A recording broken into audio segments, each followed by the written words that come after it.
বর্তমানে স্ত্রীর আদর থেকে বঞ্চিত হাজারো পুরুষ শুধুমাত্র মোবাইলের কারণে। পাশের বালিশে শুয়ে থাকা মানুষটার উষ্ণতার চেয়ে হাতের মুঠোয় থাকা শীতল যন্ত্রটা যখন বেশি আপন হয়ে ওঠে, তখন বুঝতে হবে সম্পর্কটা আর দুজনের নেই। হাজারো পুরুষ আজ স্ত্রীর আদর থেকে বঞ্চিত, কারণ তাদের এবং তাদের স্ত্রীর মাঝখানে এখন এক অদৃশ্য দেয়াল তুলে দিয়েছে ছোট্ট একটি যন্ত্র, স্মার্টফোন। এই দেয়াল কাঁচের মতো স্বচ্ছ, কিন্তু ইস্পাতের মতো কঠিন। একটু ভাবুন তো সেই দৃশ্যটা।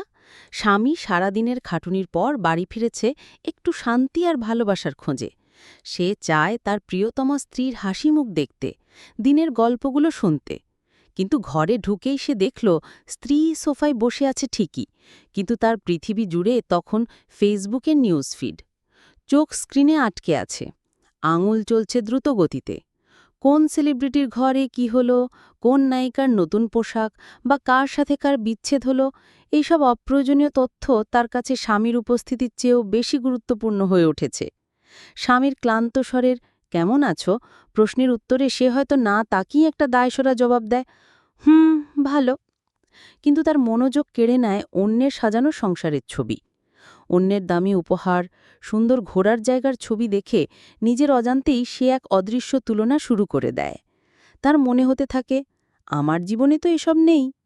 এই ভার্চুয়াল জগতের রঙিন মিথ্যার সাথে নিজের সাদামাটা বাস্তবের তুলনা করতে গিয়ে তার ভেতর জন্মায় এক চাপা অসন্তোষ আর হতাশা। এই হতাশার আগুনই পরে ঝগড়ার রূপ নেয়। সামান্য কথাতেই সে স্বামীকে বলে বসে, তুমি আমার জন্য কি করেছ? এভাবেই অন্যের সুখী সংসারের অভিনয় দেখতে দেখতে নিজের সাজানো সংসারকে সে অশান্তির আগুনে জ্বালিয়ে দেয়। ব্যাপারটা কিন্তু একতরফা নয়, মুদ্রার অপর পিঠও আছে। যে স্বামী স্ত্রীর মনোযোগ না পেয়ে হতাশ, সেও কিন্তু একই অপরাধে অপরাধী।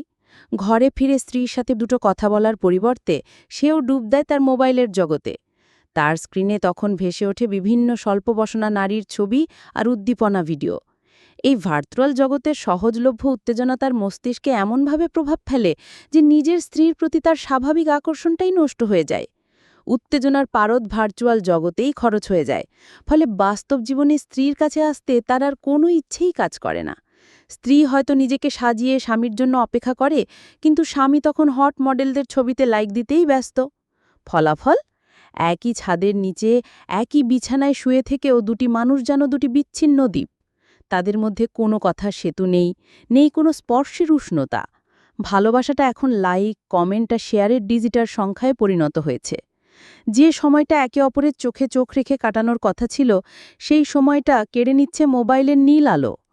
একবার ফোনটা পাশে রেখে আপনার সঙ্গীর দিকে তাকান, তার চোখের দিকে তাকিয়ে দেখুন, সেখানে হয়তো একরাশ অভিমান আর একাকিত্ব জমে আছে। এই যন্ত্রটা আপনার বিনোদনের সঙ্গী হতে পারে, কিন্তু আপনার জীবনের সঙ্গী নয়। আপনার সঙ্গীর স্পর্শের উষ্ণতা, তার মুখের হাসি, এগুলোর কোনো বিকল্প ফেসবুক বা ইনস্টাগ্রাম দিতে পারবে না। এই ডিজিটাল দেয়াল ভেঙে ফেলার সময় এখনও আছে। ফোনটা রাখুন, সঙ্গীর হাতটা ধরুন, দুটো কথা বলুন। দেখবেন হাজারো নোটিফিকেশনের আওয়াজের চেয়ে প্রিয় মানুষটার গলার স্বর অনেক বেশি মধুর। সম্পর্কটাকে বাঁচান, কারণ একটা নষ্ট হয়ে যাওয়া সম্পর্ক কোনো অ্যাপ দিয়ে রিকভার করা যায় না।